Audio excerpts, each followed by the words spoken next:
नमस्कार विद्यार्थी मित्रों, नोबल्स गुरुकुरु पर वासुदेव विद्यालय की यूट्यूब चैनल में आप सबका हार्दिक स्वागत है। विद्यार्थी मित्रों, कक्षा 8 तास हिंदी लेक्चर नंबर 6 पाठ 4 जिसका नाम है कर्मयोगी लाल बहादुर शास्त्री। इस पाठ के लेखक का नाम है शंकर दयाल शर्मा। भारत के 9वें राष्ट्रपति श्री शंकर दयाल शर्मा का जन्म भोपाल मध्य प्रदेश में हुआ था। आपकी आरंभिक शिक्षा मध्य प्रदेश में हुई। आगे की पढ़ाई आपने क्रमशः आगरा, इलाहाबाद तथा लखनऊ विश्वविद्यालय में की तथा एमए एलएलबी की उपाधियां प्राप्त की। बाद में कैम्ब्रिज विश्वविद्यालय से पीएचडी की उपाधि अर्जित की और वहीं पर 1 वर्ष तक प्रवक्ता रहे। तत्पश्चात भारत लौटकर आप राजनीति में सक्रिय हुए। विद्यालय और सांसद के रूप में आरंभ हुई। आपकी राजनीतिक यात्रा राज्यपाल, उपराष्ट्रपति और राष्ट्रपति के सर्वोच्च पद पर जाकर समाप्त हुई। हिंदी और अंग्रेजी दोनों भाषाओं में आपने अनेक पुस्तकें लिखी, जिनमें से कुछ इस प्रकार के हैं, जिसके नाम मैं बोल रही हूँ। देशमणि, हमारे पथ प्रदर्शक, प्रतिष्ठित भारतीय तथा हमारे चिंतन की मूलधारा। ये था राष्ट्रपति शंकर दयाल शर्मा का परिचय।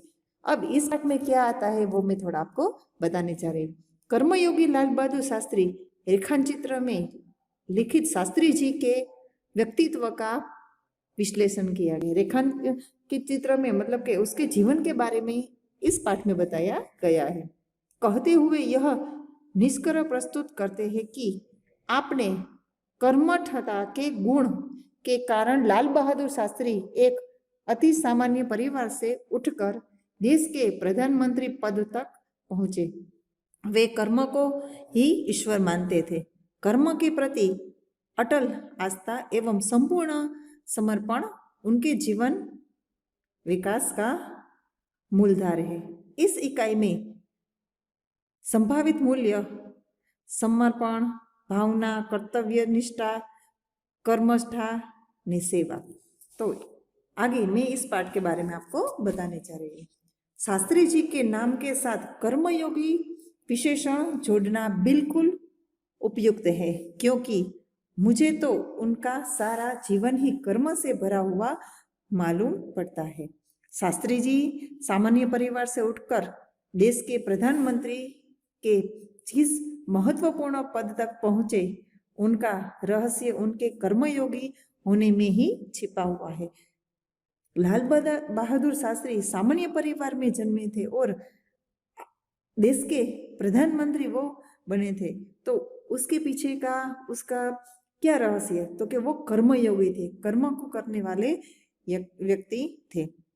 वे उन लोगों में भी नहीं थे जो भाग्य पर भरोसा करके बैठे रहते हैं। समाज में कई लोग ऐसे होते हैं जो अपने भाग्य पर भरोसा करके बैठे थे कि हमारे भाग्य में है वो मिलेगा, मगर लाल बहादुर शास्त्री है वो कर्म से आगे बढ़ने वाले व्यक्ति थे और अचानक कभी सफलता मिल जाती है, बल्कि वे उन लोगों में से थे जिनको अपनी हथेली की लकीरों के बजाय अपने चिंतन और कर्म की शक्ति पर अधिक भरोसा होता है।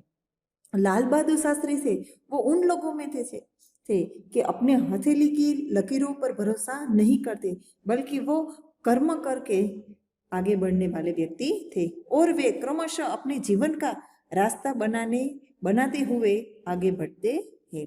शास्त्री जी के लिए कर्म ही ईश्वर था और इनके प्रति बिना किसी फल की आशा किए संपूर्ण भाव से समर्पित रहते हैं। शास्त्री जी उन लोगों में थे जो कर्म पर भरोसा करते थे, किसी फल की आशा नहीं रखते थे।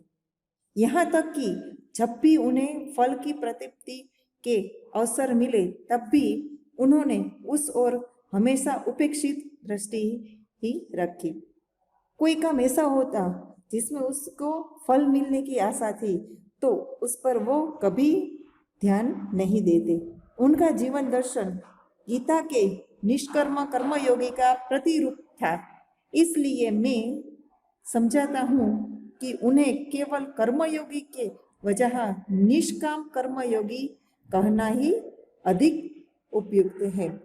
लाल बहादुर शास्त्री थे, वो काम करते थे मगर कोई फल की आशा नहीं रखते थे। इसलिए लेखक कहते हैं कि उसे निष्काम कर्मयोगी कहना ही उचित होगा। अपने उद्देश्य के प्रति दृढ़ आस्था, कर्म का भाव तथा उस कर्म के प्रति संपूर्ण समर्पण, ये 3 बातें मुझे उनके संपूर्ण चरित्र तथा जीवन दर्शन में दिखाई पड़ती है। लाल बहादुर शास्त्री के जो उद्देश्य, जो कार्य करने की उसने ठान ली, उसके प्रति दृढ़ आस्था कि ये कार्य मैं पूरा करके ही रहूंगा। और उद्देश्य, जब तक उसका कार्य पूरा नहीं होता, उस उद्देश्य की ओर और उस कार्य की ओर वो पूरी लगन से कार्य करते हैं। कार्य के प्रति संपूर्ण समर्पण, कार्य करने पर वो अपनी पूरी जी जान लगा देते हैं। ये 3 बातें लेखक को उसके जीवन के दर्शन में दिखाई देती है।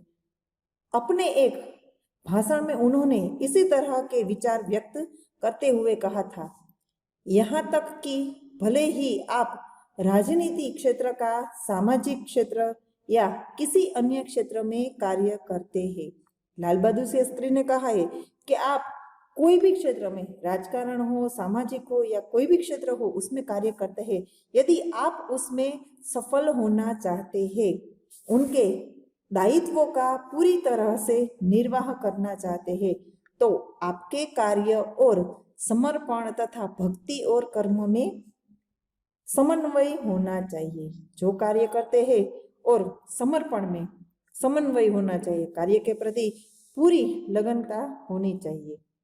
मैं शास्त्री जी की सफलता का रहस्य उनके इसी महत्वपूर्ण चिंतन में मानता हूँ। साथ ही यह भी मानता हूँ कि किसी भी व्यक्ति, समाज और देश के विकास का रहस्य इसी भक्ति और कर्म के सिद्धांत में निहित है।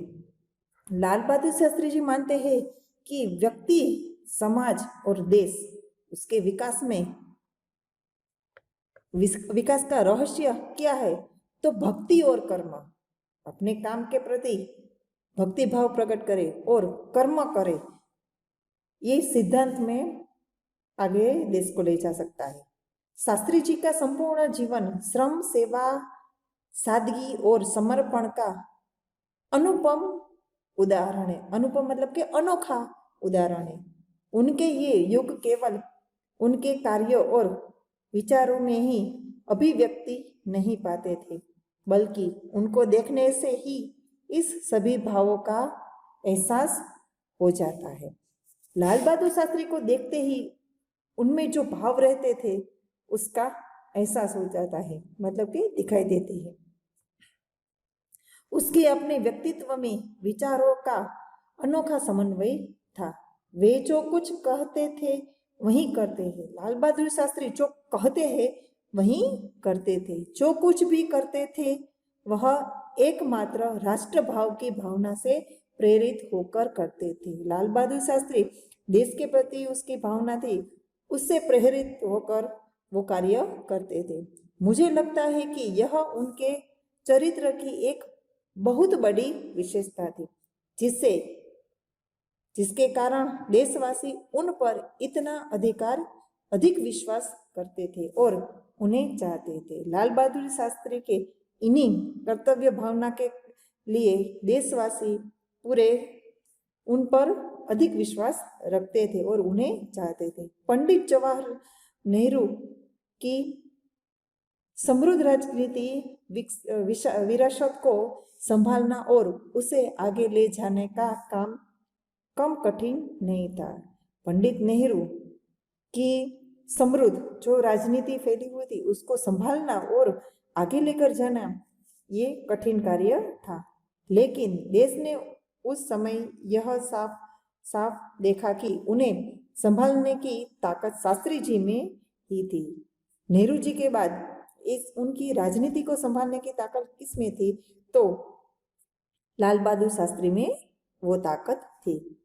शास्त्री जी ने अपने निर्मल चरित्र और दृढ़ संकल्प शक्ति द्वारा देश की इस आकांक्षा को पूरा किया। शास्त्री जी ने निर्मल चरित्र मतलब के साफ चरित्र वाला और दृढ़ संकल्प, जो संकल्प वो लेते थे, जो कार्य करने की वो ठानते थे, उसकी उसी शक्ति के कारण देश की इन आकांक्षा मतलब कि देश की जो विचारधारणा थी उसे आगे ले गए।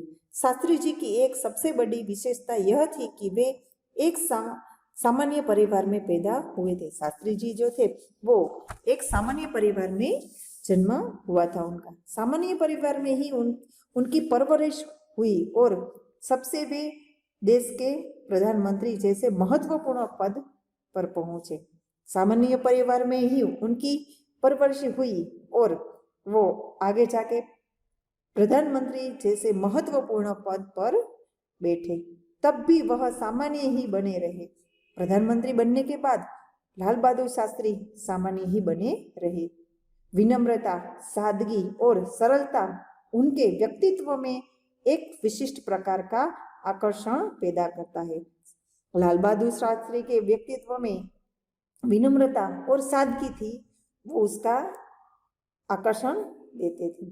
इस दृष्टि से शास्त्री जी का व्यक्तित्व बापू के अधिक करीब था और कहना न होगा।